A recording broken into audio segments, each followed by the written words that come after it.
Hi, I'm Leah Louise from Inspired Quilting by Leah Louise, and I have a great project for you today. I'm so glad you're here. Look at these beautiful 4-patch quilts hanging behind me. Can you tell the difference between the two of them? There is something distinctly different from one than the other, and I'm going to show you how to do that. This is a 4-patch pattern that we're going to do using 10-inch squares. And it's a very easy quilt. This is great for beginners.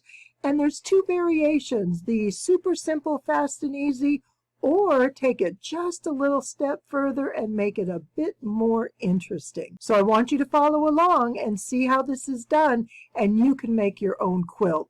But first, don't forget, please subscribe. I want to show you the difference between these two quilts. This is the original 4-patch baby quilt, and you'll see this is a single block right here. And what we did is took our 10-inch squares and we cut them in both directions. Once where one was wide and then the other direction narrow, sewed them together, flipped it around, and then we created this block. Now, this is a very easy block and it's great for beginners. It's a fast block, it goes quick, and it's a lot of fun to do because you can mix lots of fabrics by doing it this way. What I want to show you today is a variation of how to cut these blocks. Instead of cutting them exactly straight and perpendicular, we're going to add a little bit of a slant, and look at what happens. By cutting these blocks at an angle, see how that is? We're still starting with the same 10-inch block.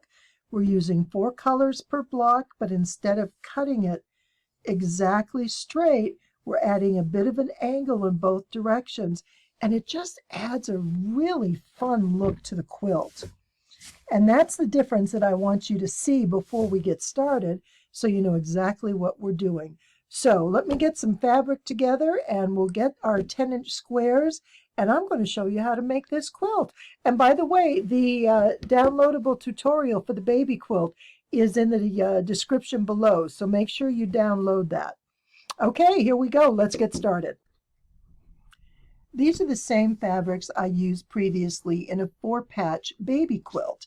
And I have another 40 squares of very similar and duplicate fabrics of that quilt. And I wanted to make another variation larger in a lap size.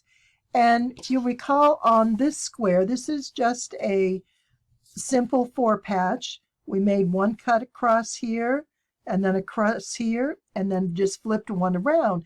And so when these blocks went together, it eliminated matching seams other than the center point. And this quilt was made 4 blocks by 6, so it made it very easy to make a 4-patch. So we have a 4-patch made into a 4-patch, which we then sew together. And that's just an easy way to assemble a quilt. This is a great quilt if you're a beginner, because it's very forgiving with few matching seams, and there's a lot of color going on, and it's a great way to mix it up and just get some really fun fabrics going together.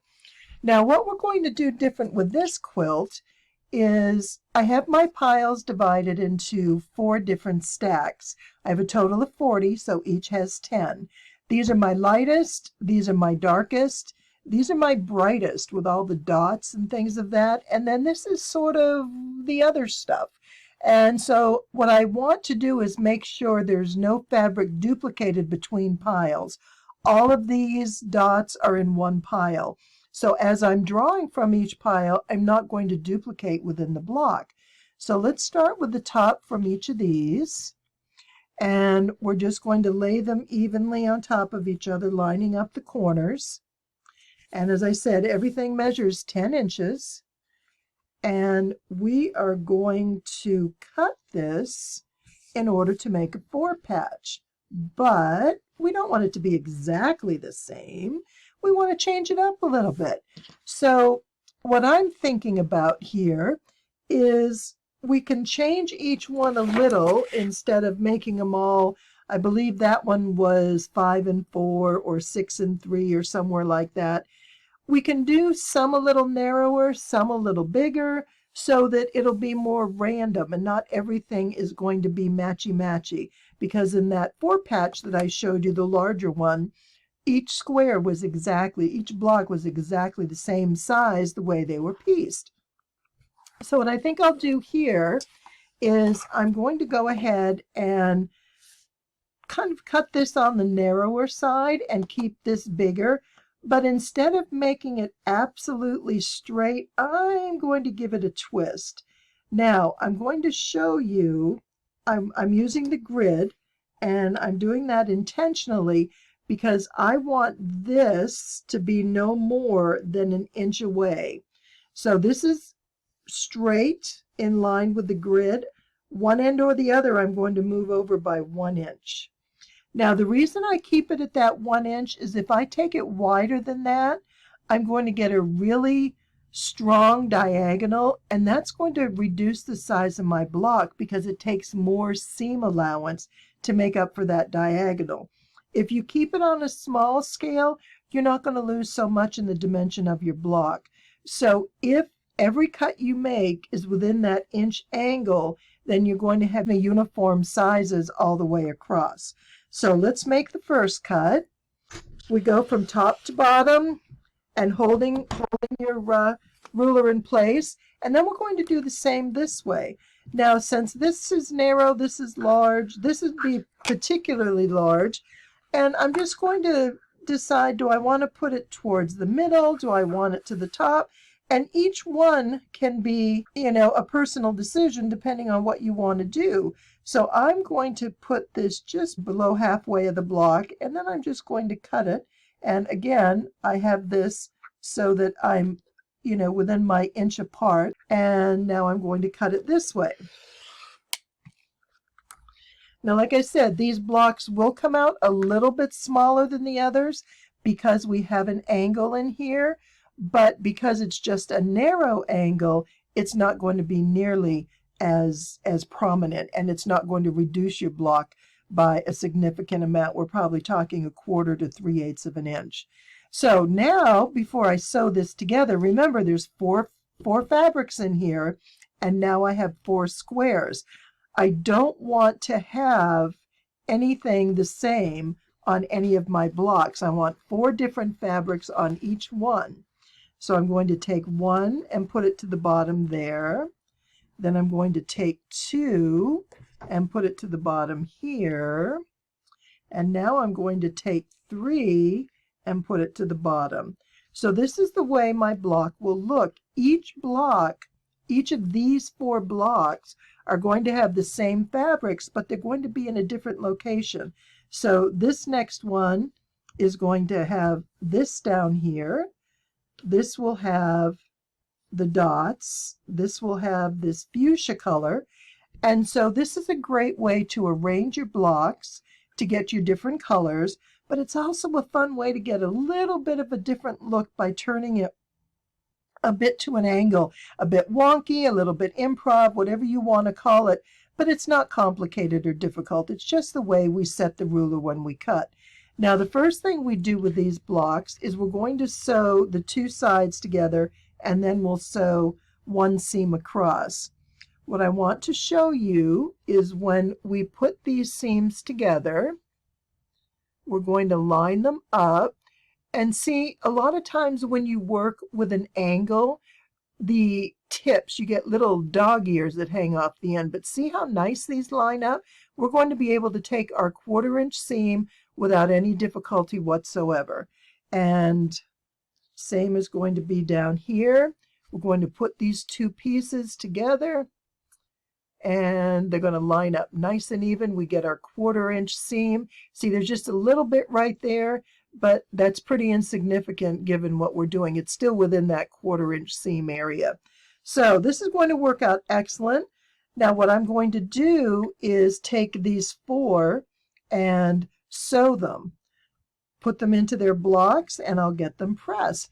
The other nice thing about the way we're doing this is you see how these seams are going to be off center. They're not all going to be in the same spot around the block, which means no matching seams.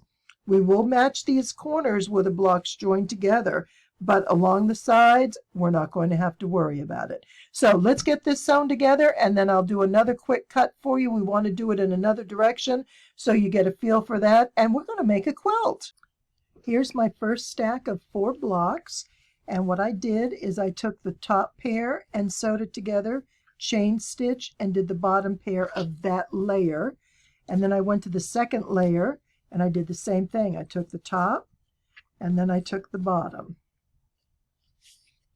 and just ran them through. And so now I'm going to cut these apart and I'm going to match the center seams.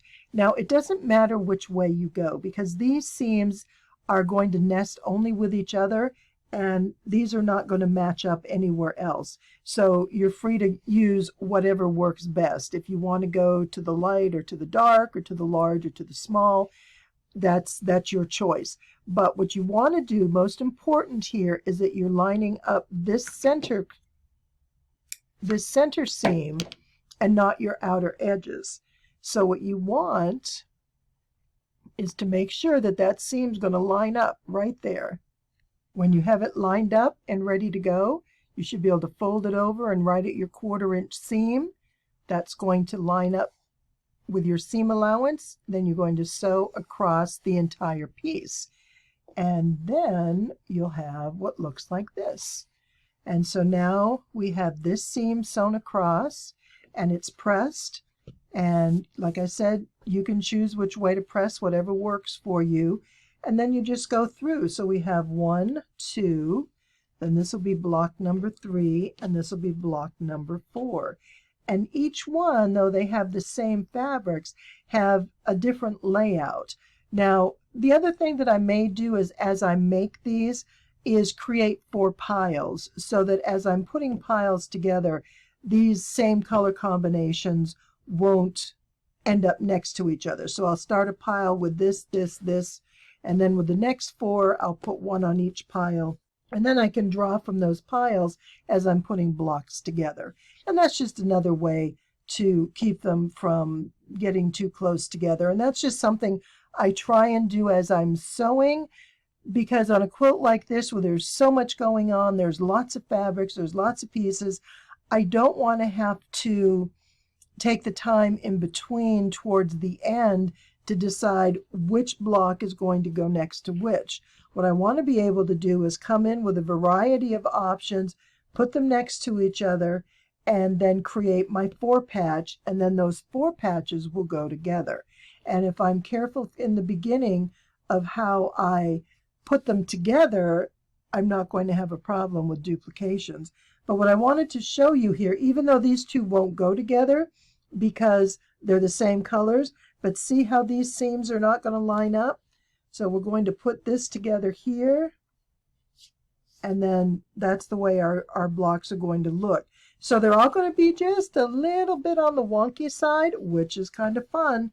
And let me put these together. But first, let's do one more cut. I'm going to set those aside so I can get those finished. Let's take 4 blocks. Now, since these are both very purple, I am going to go in here.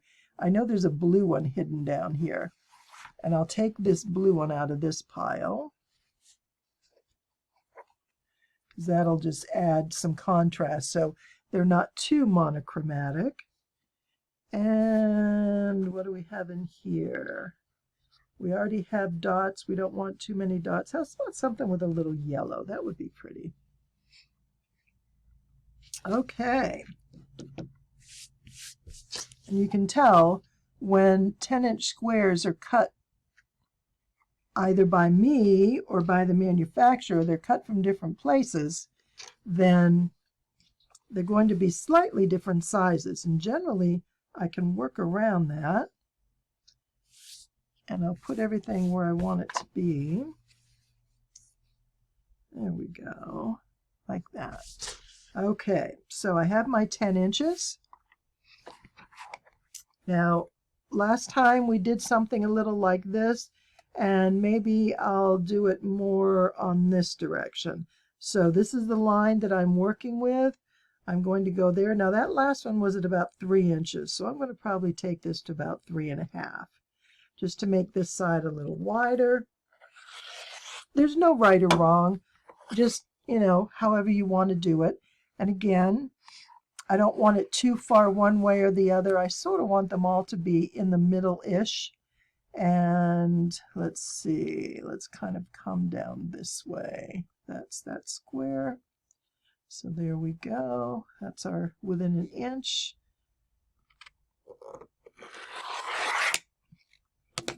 And then we sort our piles so we don't get the same colors next to each other. There's 1, 2, and 3. And now we're ready to sew. I'm going to put these two together, chain stitch these two, and go back through my pile with all 4. Then I'm going to put tops and bottoms together to create our block. So let me do that and show you what's next. The first set of 4 blocks are complete and they're pressed, and each one has all the same colors, just in a different layout. I'll set those aside. Now I did the second block that we cut, and I took the first 2 on top and the bottom 2, and I sewed that 1/4 inch seam here, chain stitch, and I did them all in the same manner. Now, what can get confusing about this is if you start cutting things apart too soon, you're going to have difficulty remembering who goes where. And let's see, so these 4 here, here, and this one. And it's very easy to turn, say, this edge with this edge and try and make it go the other way. So I keep everything chain stitched. Generally what I'll do is I'll cut the pairs apart so that I know these 2 go together, and I'm going to flip this over and sew it. Same thing here. But if you don't want to cut them apart, you can still sew them together while everything is attached. And that's what I did here. So I just put these 2 together and I sewed them. And then what I would do at this point is come in and remove it from the chain stitching so it's cut apart. And that may help because like I said, if you cut them up too soon and you have all these narrow strips going every which way, it's going to be hard to tell which goes with what. And I know it seems like it should be easy, but because you've got that little bit of an angle there, and this straight edge and that angle edge is not dramatically different, you are going to have some problems with that. That's why chain stitching really is imperative for this. It's going to make it much easier, unless you stop and just make 1 block at a time. But I prefer a little bit more assembly line, work through it this way, and I only make 4 at a time. I don't do more than that at once, just to keep myself straight. So what we're going to do now is take all these blocks, and we are going to take these remaining and put them into stacks of 4, cut them, chain stitch them, sew them together, and then we're going to have 40 blocks. So for every 10-inch square you include, that's how many blocks you're going to have total. So let's go ahead to get to that point, and I'll show you what we're going to do next. This is coming along really well. With all the blocks sewn together, it's now time to make the larger 4 patch. We're going to put 4 of these patchwork blocks into one, and that's going to then be added to create the quilt. It just makes it a lot easier to spread out your colors. By doing a 4 patch, we can make sure we have 4 blocks that are not duplicating each other. Now these 2 are on the opposite sides. These are far enough away, plus this is a small piece. So the idea is to balance the colors in each of these 4 patches, and then that way when we add the next one, we don't have to worry about having too many of the same colors joining up against each other. So this quilt is going to be, let's see, we are going to make this 6 by 6. And 6 of these blocks, which they're 9 inches finished. So right now they measure 9.5 inches after doing the seams. So they'll finish at 9. And what is 9 times 6? 54 inches square. So that's a pretty darn good size quilt. That'll be a great lap quilt. So what we'll do now is sew this seam here, and then this seam here, and then once these are sewn together, I'll press those seams And then the next step will be to sew along here. And then once these 4 patches are done, the quilt will be put together. So this is coming together quickly. It won't be much longer now.